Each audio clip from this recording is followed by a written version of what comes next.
everyone and welcome back to Nurses Lecture Room YouTube channel. My name is Mary, popularly known as a nurse with the difference, and I make learning easy and accessible for students. Today we're going to be talking about diabetes mellitus. What is diabetes mellitus? What are the causes of diabetes mellitus? What are the types of diabetes mellitus? The pathophysiology, the nursing diagnosis, and also the management of diabetes mellitus. By the end of this class, you will be able to answer all those questions. But before we go into details, kindly click on the subscribe button, turn on the notification button so you don't miss out.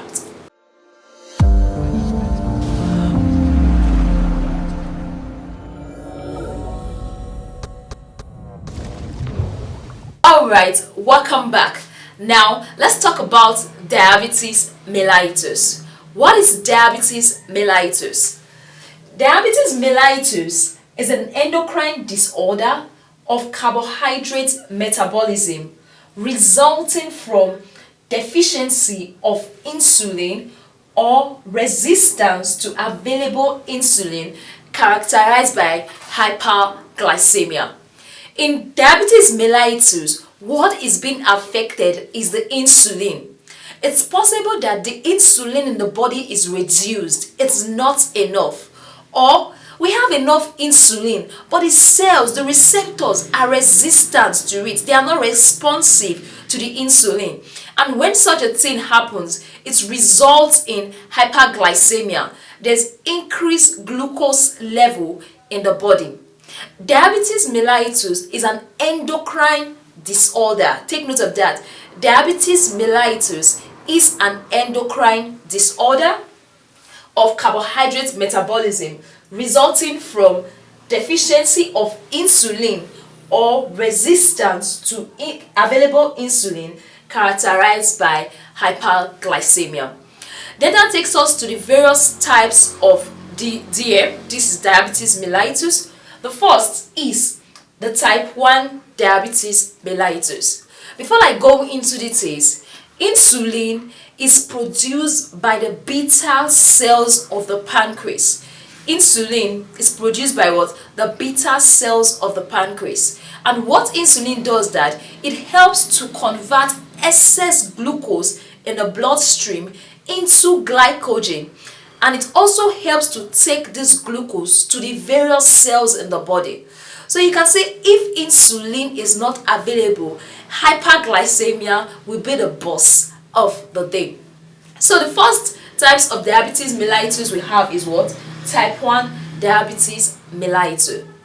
Type 1 diabetes mellitus is also known as insulin dependent diabetes mellitus.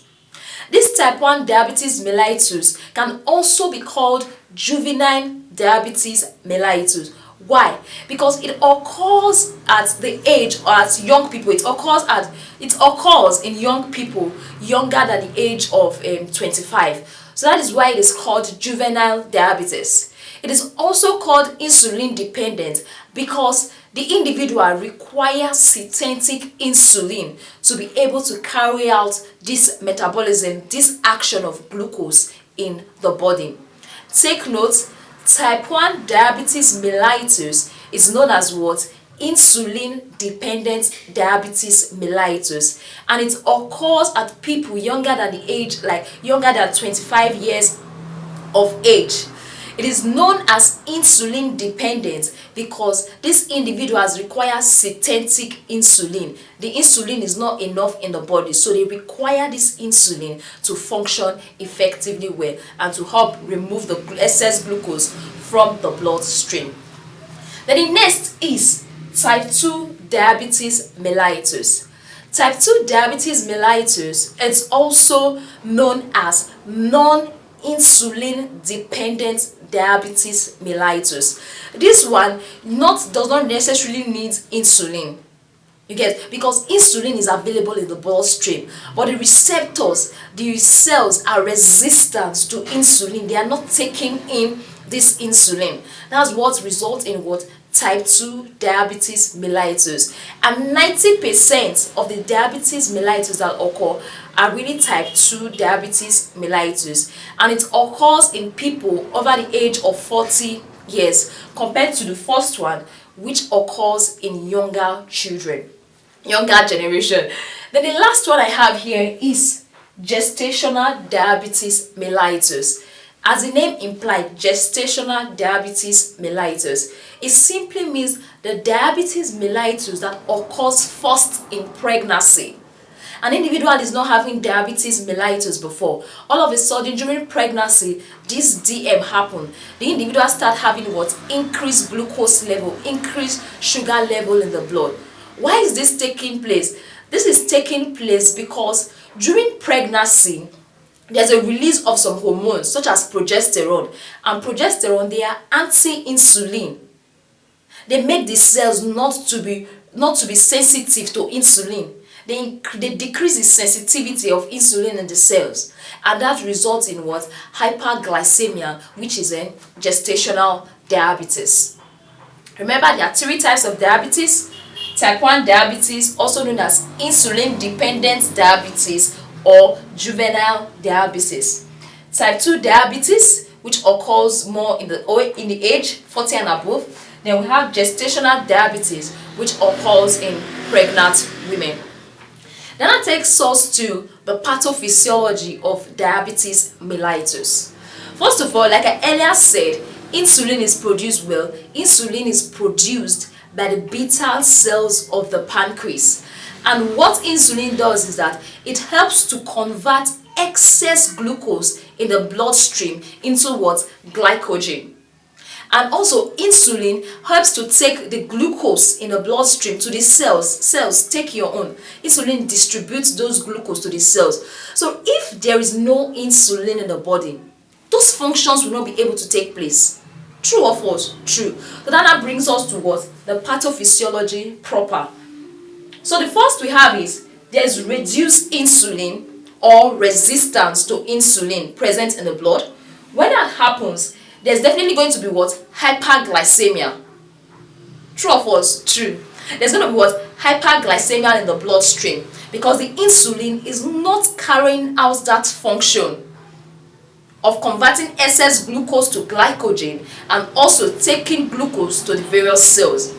So there's hyperglycemia and there's what? Reduced glucose to the cell. When there is reduced glucose to the cells, these cells feels that there is no glucose in the body. If there was glucose, they would have been getting it. So the message is sent to the liver. Liver, release those glycogen you are storing. Break them down. So the liver release those glycogen, they are being broken down, and we now have excess, more than enough glucose in the bloodstream. There's what? There's not more than enough glucose in the bloodstream, glycogen to glucose. Then when there's enough glucose in the bloodstream, the kidney will not be able to keep up with the reabsorption of those glucose back into the blood. You know, it's the kidney that reabsorbs those glucose back into the, but now it's just too plenty. The kidney will not be able to keep up with that function of excess glucose, not be able to reabsorb all those glucose back into the blood. So definitely glucose is going to enter the urine, leading to what? Glucosuria. You'll be what? Excessive glucose in urine, which is glucosuria. Then also during that process, there's what we call polyphagia. Polyphagia is excessive hunger. This person is always hungry. Why? The cells are not getting that glucose in the body. The cells are not what? Receiving those glucose. So there's what? Polyphagia.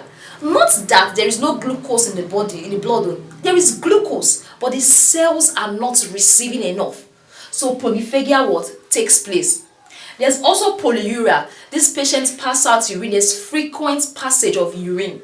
And because of that polyuria, polydipsia is likely going to occur, because excessive urine is going out. This patient is looking dehydrated. Definitely this patient will want to drink enough water. So that's what results in this polyphagia, polyuria, and polydipsia. So this patient is hungry, right? We want to talk about the complication now. This individual is hungry, and the body is not aware that there's enough glucose. So what happens is that fatty acid are being broken down. to give the body energy, to give the body glucose. And when that fatty acid is being broken down during that process, ketone bodies are being released. Ketone bodies are being released that result in what we call diabetic ketoacidosis. And we know that diabetic ketoacidosis is one of the serious complications of what? Diabetes mellitus. And all this process, if not treated or if not halted, is going to lead to shock, it's going to lead to coma, and it's going to lead to what? Death. That takes us to the signs and symptoms of diabetes mellitus. The signs and symptoms you should not forget are 3 P's. 3 what? P's. The first is polyphagia. Polyphagia simply means excessive hunger. Polydipsia. Polydipsia simply means excessive thirst. Then polyuria. Polyuria simply means excessive urine output. Then we have the S. S is sugar. There's increased sugar, which is what? Glucosuria, sugar in urine. Then we have dehydration. You know this patient is always passing out urine. So we have dehydration, we have weight loss because the cells are not getting those plenty glucose. We have weight loss, we have fatigue, we have weakness, we have acetone breath, and visual disturbance. Then that takes us to the diagnostic evaluation. When we talk about the diagnostic evaluation are ways in which we gather information to make what? The clinical diagnosis, or to carry out our clinical assessment, or to carry out our clinical work. Alright, then the first we have here is fasting blood glucose, FBG. I know most of us must have heard it. Check the FBG of a patient, check the FBS of a patient. So the normal FBG should be around the range of 60 to 120 milligram per DL. When you are getting above 140 milligram per DL, that's already diabetic or hyperglycemic at that particular point in time. Then the other is random blood glucose. Random blood glucose, the patient have eaten, but fasting, the patient has not eaten. That's the difference between fasting and random. Random is what? The patient has eaten, while fasting, the patient has not eaten. When you are getting random blood glucose level of above 200 milligram per DL, then you can say, wow, there's problem. This patient is hyperglycemic or diabetic. Then we can do some glucose tolerance tests and also urine analysis for the patient. Then that takes us to management. In terms of management, the aim of management of diabetes mellitus is to maintain the blood sugar to normal, like close to normal. Even if it's not normal, it should be what? Close to normal. Then the other is to prevent